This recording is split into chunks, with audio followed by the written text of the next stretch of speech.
зборови на охрабрување. Ја слушате програмата Охрабрувачки зборови од авторот Дарлин Сала. Како да пронедеш надеж во трагедија?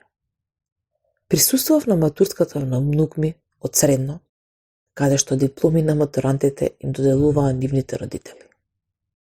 Бидејќи ова беше група од домашно училиште, атмосферата беше доста емотивна, додека секој пар родители кажуваа по некој збор да го изразат своето размислување за нивните деца. Бев воодушевен што двајцата родители го придржуваа до микрофонот секој матурант. Тоа е толку необично во денешниот свет од растурени семејства. Односно така беше кај сите, освен Кристен.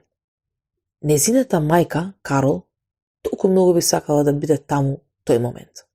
Но незиниот живот беше сурово згаснат 3 години претходно од страна на еден човек кој безбеснато се размафта со пиштолот и пукаше во 3 членови од семејството.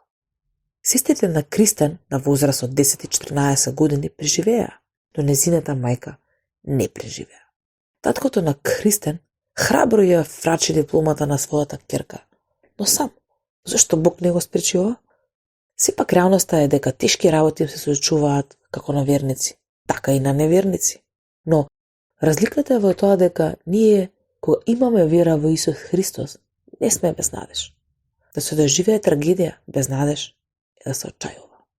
Да се помине низ истата ситуација со Господ е да се има увереност дека еден ден ќе бидеме обединети со оние кои ги љубиме. Тоа знаење носи утека кој неверникот ја нема. Библијата ни вели: во еден миг, во миг на окото, при гласот на последната труба. Именно трубата ќе затруби и мртвите ќе воскреснат нераспадливи.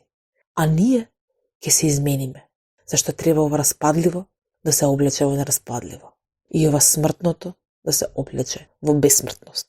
А кога ова распадливото ќе се облече во нераспадливост и ова смртното ќе се облече во бесмртност, тогаш ќе се збидне напишаното слово: победата ја проголта смртта. Затоа, мои возлюбени браќа, бидете црсти и непоколебливи. 1 Коринќаните 15 од 52 до 58 стих. Семејството на Кристен го чека тоа славно спојување на семејството. Ја слушнавте програмата Охрабрувачки зборови на македонски јазик од авторот Дарлин Сала.